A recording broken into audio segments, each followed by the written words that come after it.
I'd like to look at three of the games from round 5 of Norway Chess, starting off with Magnus Carlsen against Alexander Grischuk. Well, we have before us a typical Najdorf position. You can see this familiar pawn structure of Black's on the king side.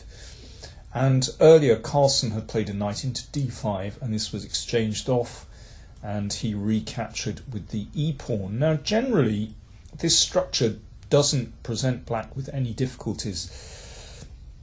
You can see that this queenside pawn majority of white isn't really going anywhere. And more often, actually, it's Black's kingside pawn majority on this side of the board that can advance and have an effect on the game. But actually here, the position is so dry that there's not a lot going on. I think particularly when knights are off the board, it somehow reduces the dynamism of the position.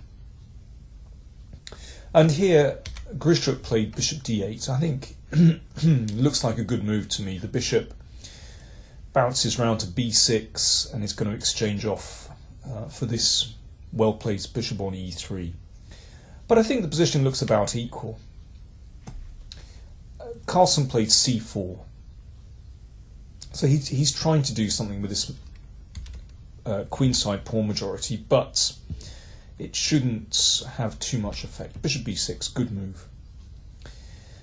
And here, well, Carlsen seized the moment. Grischuk was running slightly short of time.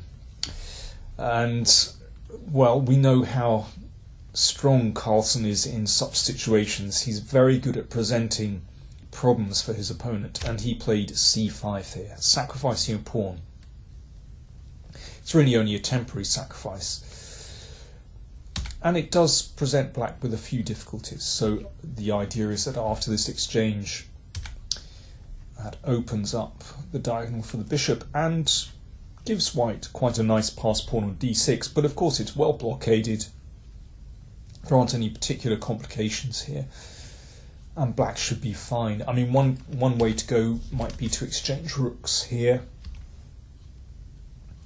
and just drop the queen back to c8, giving up the e-pawn but gaining counterplay with his own pass pawn, and that looks reasonable to me.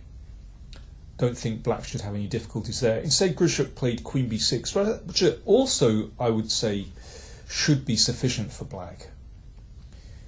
But Carlsen exchanged and played bishop d5, and now you can see there's a little bit of pressure on Black's position, and I think when you're running short of time, you know, it's a difficult moment. Do you play actively with defense or do you just sort of sit back?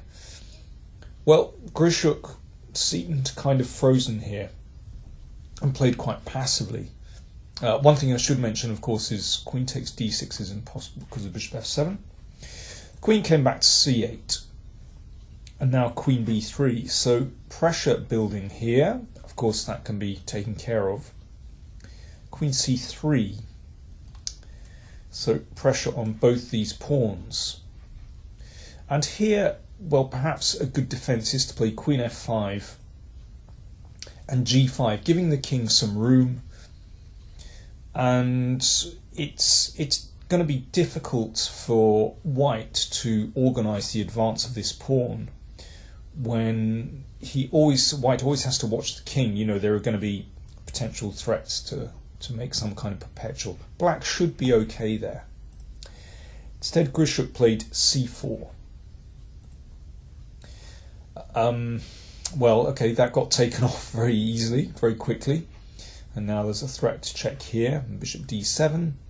Queen b3, again, a threat to f7. This was defended. Queen f3.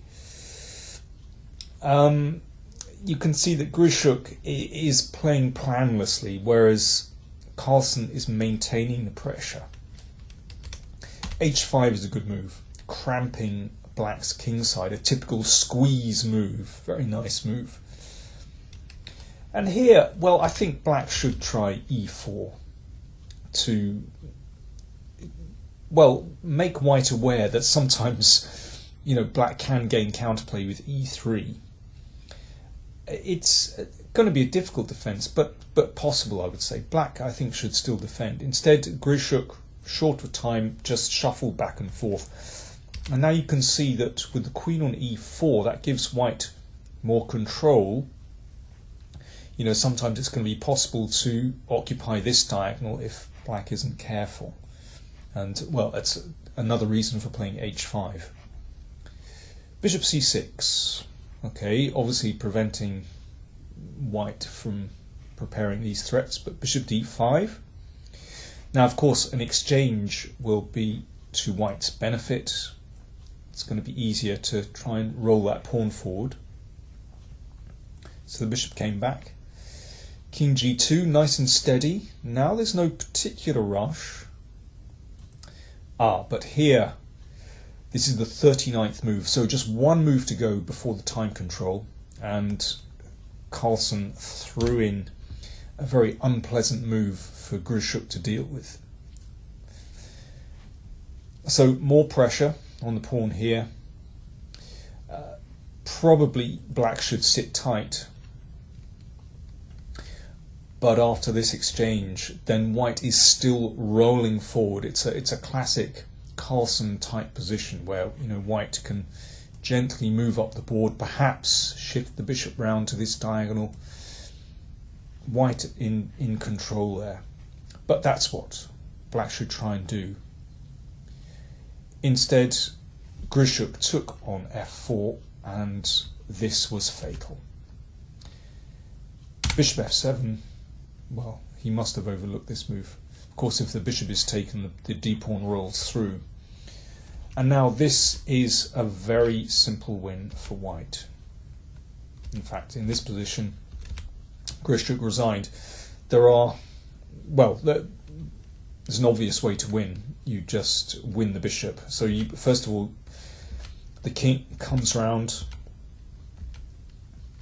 Black's king can't get any closer, of course. White's bishop is in the perfect position.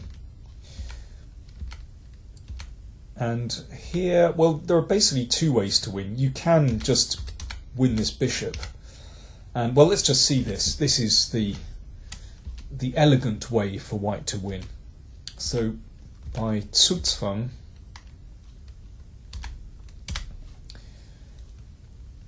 white forces the win. I mean, this is absolutely forced here, for example, and now black has to play g5 and takes and mate. You can also win by bringing your bishop round as well and coming around here, forcing the exchange of bishops and queening. So Carlsen finally, after 5 rounds, scores his first win. Well, as he said after the game, he was more relieved than elated. Let's quickly look at a couple of other games. Aronian against Caruana.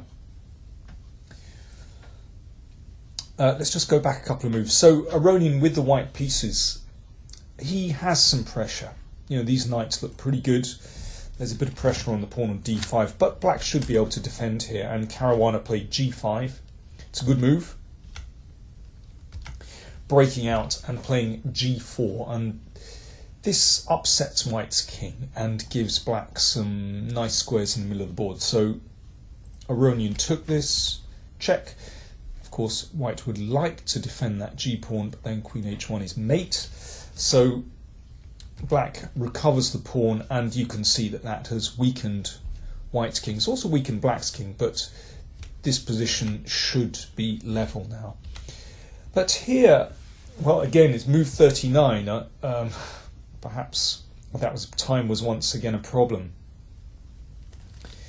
Black should just bring the queen back, and there are no particular difficulties here.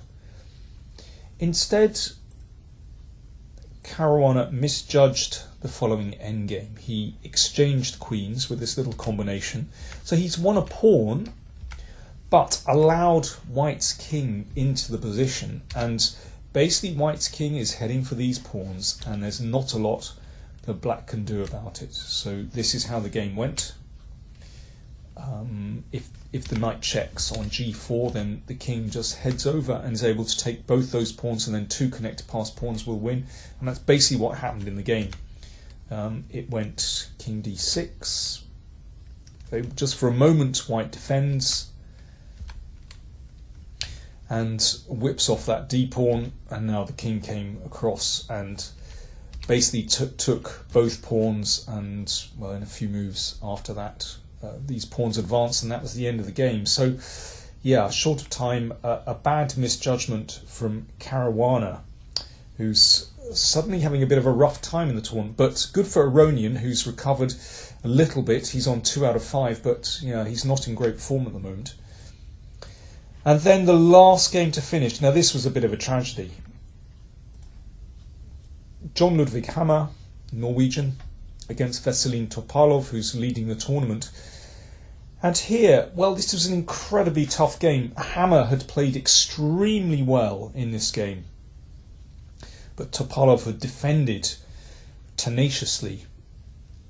And, well, they reached this endgame where Hammer was a piece down, but you know, he also played well, and the game should end in a draw if white makes the very simple move f5, exchanging off the last pawn, and that's that. Instead, Hammer played king c6, and after king e6 he had to resign. Well, if white goes for the win of the piece, then black's king cleans up both pawns and the g-pawn rolls forward. So terrible loss. But you know, in all three of these games, I think it shows what happens when players are under pressure. They make mistakes. Sometimes they're short of time, and of course that makes matters much worse. But sometimes, as here, well, Hammer was obviously just very, very tired and made an extraordinary oversight. So, after 5 rounds, Veselin Topalov is leading with 4.5. He's having a great tournament. He's 40 years old and having a real renaissance. Nakamura in second position with 3.5. Giri and Anand on 3. 4 rounds to go. Let's see if Magnus can catch up some more ground later.